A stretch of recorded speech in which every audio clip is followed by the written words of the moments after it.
बिल्कुल।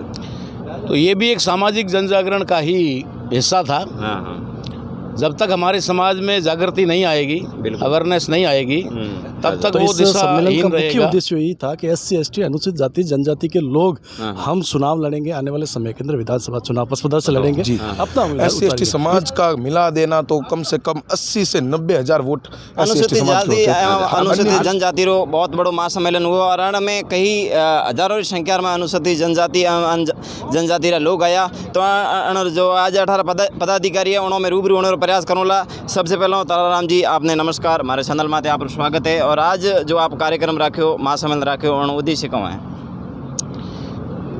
देखो, सम्मेलन कोई भी हो, उन सम्मेलनों का तो उद्देश्य एक ही होता है, सामाजिक जन जागरण। बिल्कुल। तो ये भी एक सामाजिक जन जागरण का ही हिस्सा था।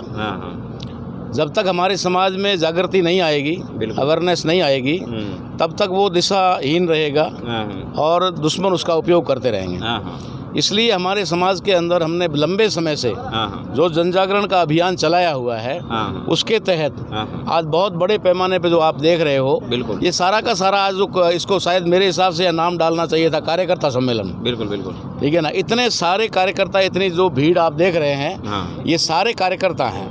और ये कार्यकर्ता जो तैयार हुए हैं, ये हमारे 20-25 साल की मेहनत है। 20-25 साल से बहुत सारे लोगों ने जिस प्रकार से साथ सहयोग और आर्थिक सहयोग करके, और जो युवा हैं उन्होंने आगे आकर के, आज ऐसे कार्यकर्ता भी हैं जो 20-25 साल पहले उनका जन्म हुआ होगा। बिल्कुल। तो वे सारे लोग आज एक कार्यकर्ता के रूप में खड़े हैं। तो ये एक लंबी लड़ाई और लंबी मेहनत का परिणाम है। बिल्कुल। अब हम लोग चाहते हैं कि जो कार्यकर्ता हमारे हैं, ये कार्यकर्ता सही दिशा में होंगे तो समाज को सही दिशा देंगे। इसलिए इन लोगों को सही दिशा देने के उद्देश्य से कुछ साथियों ने इस कार्यक्रम का आयोजन किया और मुझे भी सूचित किया कि, और निमंत्रण देने के लिए भी आए कि साहब ऐसा एक कार्यक्रम हम रख रहे हैं और आपको आना है। मैंने कहा भाई हमारा पूरा जीवन इस काम के लिए समर्पित है, तो कोई कहने की ज़रूरत नहीं है या किंतु परंतु की ज़रूरत। ठीक है, अगर कहीं प्रोग्राम पहले से डिसाइड नहीं हो या डेट फिक्स ना हो तो हम लोग आने को तैयार हैं। तो यहाँ आकर के हमने देखा कि इन लोगों ने जितनी मेहनत की, उस मेहनत का परिणाम दिखाई दिया। और आगे चल करके, चूँकि अभी जैसा कि एक माहौल चल रहा है, उस माहौल के अंदर लोगों को दिशा देने की आवश्यकता है। नहीं तो क्या होता है कि एक बार चूक जाता है वो फिर 5 साल के लिए भटकता है। आज इतना मोटो बालोतर माते आज कार्यक्रम रखो, सम्मेलन रखो, और मेन उद्देश्य कौन है? वही मेन उद्देश्य है, चुनावी चाल है। और अपने समाज की SC ST अनुसूचित जाति जनजाति के वोट कम से कम 70 से 80 हज़ार वोट है। एक 7,000 वोटों का धनी हमारे ऊपर राज कर रहा है। तो इस सम्मेलन का मुख्य उद्देश्य यही था कि SC ST अनुसूचित जाति जनजाति के लोग हम चुनाव लड़ेंगे आने वाले समय के अंदर विधानसभा चुनाव पचपदर से लड़ेंगे, अपना उम्मीदवार उतारेंगे। इस सम्मेलन का, महासम्मेलन का मुख्य उद्देश्य यही था। अब मतलब उद्देश्य आज मतलब राजनीति थोड़ी हटके बात करेंगे। अब कोई निर्दलीय लड़ोगे या फिर क्या है, मतलब समाज के लिए वो समाज विचार विमर्श करिए, समाज पर जो मुख्य समाज एक आज क्या आज सम्मेलन था, इसमें क्या विचार विमर्श नहीं हुआ? नहीं, बिल्कुल हुआ है। समाज को पूछा गया कि हमें चुनाव लड़ना चाहिए या नहीं लड़ना। समाज ने बिल्कुल हाँ भरी है और तन मन धन से दोनों हाथ खड़े करके उन्होंने कहा है कि हमारे समाज के इतने वोट, हम वोट चुनाव क्यों नहीं लड़ेंगे। तो समाज ने तय निर्णय किया, चुनाव लड़ेंगे हम। तो अब मतलब 55 विधानसभा क्षेत्रों अनुसूचित जनजाति कौन है, मतलब आदमी कैंडिडेट? अब मुख्य मेन तो श्याम जी डांगी है। हम श्याम जी डांगी साथ में तन मन धन से साथ में रहकर चुनाव लड़ाएंगे। सम्मेलन ये SC ST का महासम्मेलन हमारा हुआ है क्योंकि हमारे समाज में एक एकता की मिसाल, एक सामाजिक कुरीतियाँ, शिक्षा के प्रति जो दूरी आए, यहाँ तक कि नशे की लत में जो लोग हैं, बिल्कुल जो भी चीज़ें हैं वो यहाँ पे एक मंच पे की गई है और एक जाज़म पे की गई है। हमने हर वर्ग को यहाँ पे सम्मान दिया है, लेकिन सबसे ज़्यादा तवज्जो मारपीट और हर चीज़ों से ज़्यादा नुकसान होता है तो SC ST समाज को होता है, आपको भी ये पता है।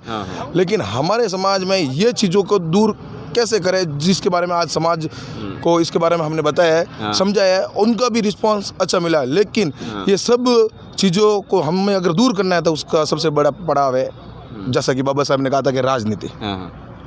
अब जो राजनीतिक है 55 विधानसभा लेन आपने यूँ की क्रिकेट माहौल लागे रही है। माहौल तो भाई साहब आज जो भीड़ आप भी देख चुका हो, मैं भी देख चुका हूँ। आप भीड़ ही जब तय करेला कि माहौल 55 विधानसभा किन तरफ जाए। और इस बार तो शायद आज जो भीड़ देख के एक चीज़ पता चली है ना कि इस बार तो SC ST की सीट निकलेंगी। अब आगे देखना है भविष्य कहाँ तक क्या होता है। अच्छा, तो अबार SC ST रो अबार मुख्य उम्मीदवार कौन है?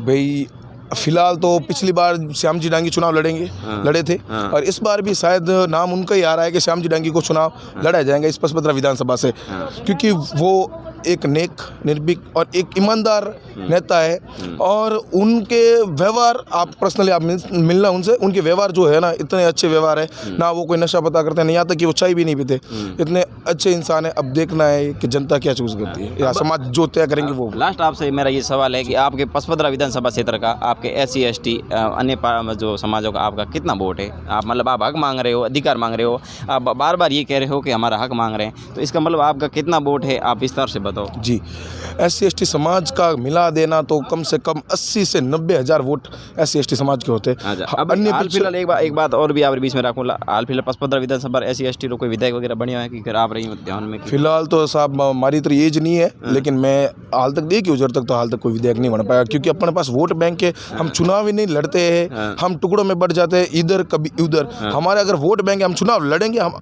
कोई आगे आएगा, मौका मिलेगा तो सत्ता में आएंगे। आज पिछली बार कम, इस बार अच्छे, उससे बार अच्छे, एक दिन सत्ता में तो जरूर आएंगे, क्योंकि वोट बैंक है हमारा। और क्या पता आने वाले समय में विधानसभा ऐसी की कैटेगरी में। आप अपने समाज का हक मांग रहे हो? बिल्कुल, हम समाज का हक मांग रहे हैं, क्यों नहीं मांगेंगे? भारत का संविधान के तहत ये लोग चुनाव लड़ते हैं, भारत के संविधान के तहत हमें भी लड़ने का अधिकार है, हम हक मांगते हैं और हम लड़ेंगे चुनाव और पूरी जोर ताकत के साथ लड़ेंगे और जीतेंगे। बिल्कुल, हमारे साथ था युवा नेता